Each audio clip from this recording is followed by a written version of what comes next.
Welcome to my channel. ఈరోజు high fibre ఉన్న జొన్న కుడుములు ఎలా తయారు చేసుకోవాలో చూద్దాం. జొన్న పిండిలో తగినంత సాల్ట్ వేసి బాగా కలపాలి. ఈలోపు బాణలలో నీటిని మరిగించుకోవాలి. ఇలా కలిపిన పొడి పిండిలో ఉప్పు వేసిన దాంట్లో ఆ బాయిల్డ్ వాటర్ని యాడ్ చేసుకోవాలి. పిండి ముద్ద అయ్యేలాగా కలుపుకోవాలి. నీటిని తక్కువ యాడ్ చేస్తూ చూసుకుంటూ కన్సిస్టెన్సీ చెక్ చేసుకోవాలి. ఇలా ముద్దకు వస్తుందా లేదా అని. తక్కువ అవుతేనే మళ్ళీ వాటర్ యాడ్ చేసుకోవాలండి.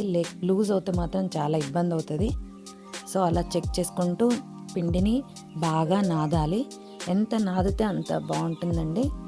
సో ఇక అలా చిన్న చిన్న ఉండలుగా చేసుకొని అలా చేతికి అంటుకోకుండా కాస్త ఆయిల్, మీరు వంటకు ఉపయోగించే నూనెను, నేను కంప్రెస్డ్ కోకోనట్ ఆయిల్ వాడతాను. సో ఇది ఇలా అంటుకోకుండా ఫింగర్స్ చిన్న చిన్న చేసి ఆ ఫింగర్ ఇంప్రెషన్ వచ్చేలాగా కుడుమును ఒత్తుకోవాలి. అలా అన్నింటినీ ఒత్తుకున్నాక మనము ఆవిరికి పెట్టాలంటే ఇడ్లీ రేకులు ఉంటాయి కదండి, వాటికి కాస్త ఆయిల్ అప్లై చేయాలి అంటుకోకుండా ఉండడానికి.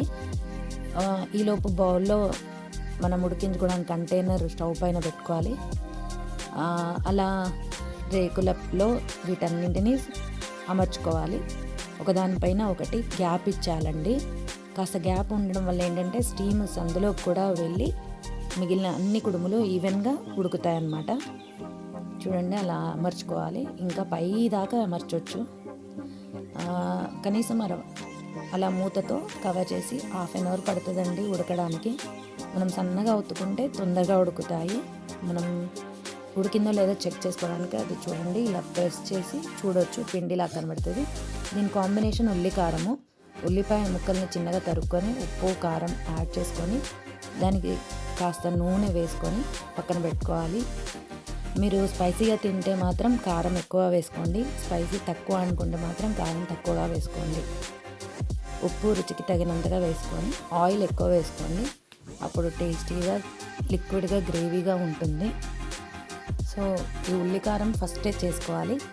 దానివల్ల ఏంటంటే ఆ వేడి దానికి కాంబినేషన్ బాగుంటుంది. హాట్గా సర్వ్ చేసుకోవడమే అండి. Thank you for watching. Please